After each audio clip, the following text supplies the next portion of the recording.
Hi everyone, I'm Liz Henderson, Director of Edge Women, and I'm so excited you've joined us tonight for Season 3 of Refuel and Recharge. Tonight's episode is on a topic that I personally care a lot about, mental health.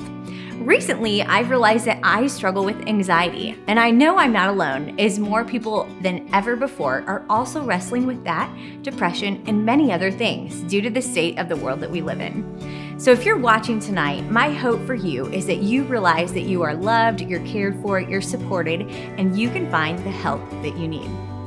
Tonight, we'll be chatting with Sissy Goff, along with hearing from many other women on their own journeys with mental health.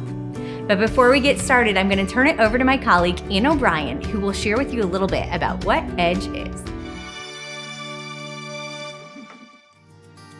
Thanks, Liz. On behalf of everyone here at Edge, we are so thrilled that you have tuned in tonight. I'd like to take a moment to tell you a little bit about Edge and how to get involved. Edge is a nonprofit organization that focuses on whole person development, which includes personal, professional, and spiritual growth. We're based in Indianapolis, but we have participants from all over the country that get involved, and we encourage you to join us. There are several ways that you can get involved, and one is Edge groups. We pair 5 to 7 young professionals with a more seasoned leader who serves as a mentor. These groups meet every 2 weeks for a year as they walk together through personal, professional, and spiritual growth. The next is Edge at Work. We take Edge's proven mentor model and we bring it into the workplace.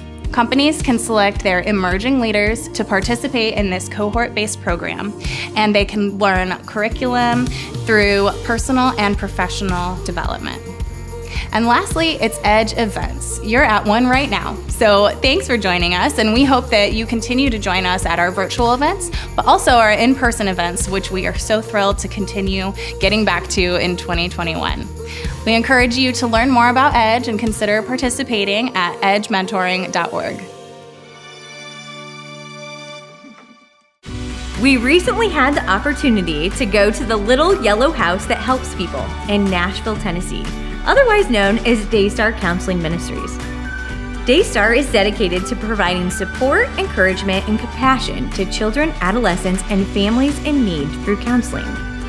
Today, we'll sit down with Sissy Goff, Director of Child and Adolescent Counseling, where she'll chat with us about what anxiety and depression looks like and how you can help both yourself and your child. Sissy, it's so good to be with you today. Thank you so much. To be with you. Yes, of course. I have to tell you, I got one of your books and I read them, and I saw that our good friend and Edge board member Carlos Whitaker wrote the foreword to Raising Worry-Free Girls.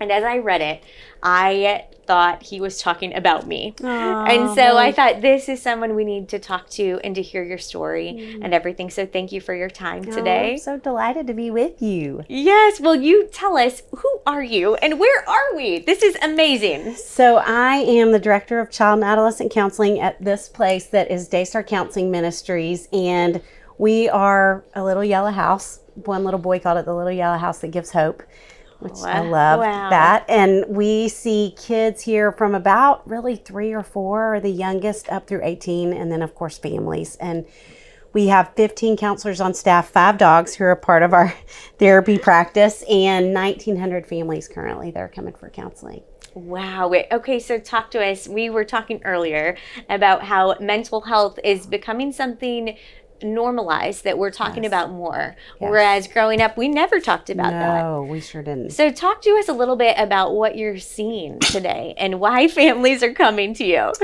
Well, we see kids for every reason imaginable. We have kids whose parents are getting divorced. We have kids who've gone through any kind of trauma imaginable. We have kids who are struggling socially. We have, really everything, depression. And now we have so much anxiety because the statistics, it's interesting. Probably about 5 years ago, we wrote a book called Are My Kids on Track? And the statistics there were 1 in 8 kids.